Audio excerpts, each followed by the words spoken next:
अस्सलाम। को की हाल है, ठीक हो? कितने दौड़ लाई जे? सर जी काम तो आए जो काहदा काम कर दियो? मैं सफाई का काम सर जी मैं सफाई का काम करना है लखवा हो गया ही ते दवाई भी खाना पिया अच्छा सफाई का काम कर दियो किथे?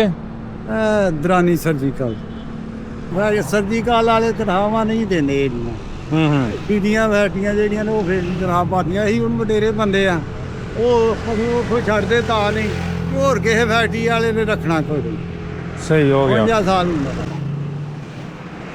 रोजे शोजे रखते हो? ਹਾਂਜੀ ਰੋਜ਼ੇ हमें फिर रमजान राशन बैग दइए। ਮਿਹਰਬਾਨੀ ਮਿਹਰਬਾਨੀ बड़ी आओ सेटल करो हो उधर एक साइड पे पहला आटा दीजिए।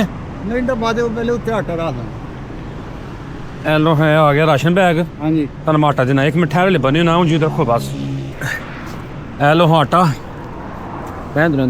ठीक ठीक ए क्यों ठीक हो गया? बड़ी मेहरबानी हाँ लो फिर बड़ा अल्लाह पाक जी बहुत ज़्यादा दे आमीन बहुत ही ਤੁਹਾਨੂੰ हर जगह कामयाब करे आमीन बस ਅਸੀਂ ਤੁਹਾਡੇ ਲਈ ਦੁਆ ਕਰ ਸਕਦੇ जिन्हों अल्लाह ताला ने राशन ਲਈ वसीला बनाया तुस ਉਹਨਾਂ ਲਈ ਦੁਆ ਕਰਨੀ ਬਸ ਅੱਲਾਹ ਰੋਜ਼ੇ ਵੀ ਰੱਖਣੇ ਨੇ ਤੇ ਘਰ ਦੇ ਨੂੰ ਕਹਿਣਾ ਉਹਨਾਂ ਦੀ ਦੁਆ ਕਰਨੀ ठीक है ਬਿਲਕੁਲ ਠੀਕ ਹੈ ਸਰ लो ਮਿਹਰਬਾਨੀ ਬਹੁਤ ਮਿਹਰਬਾਨੀ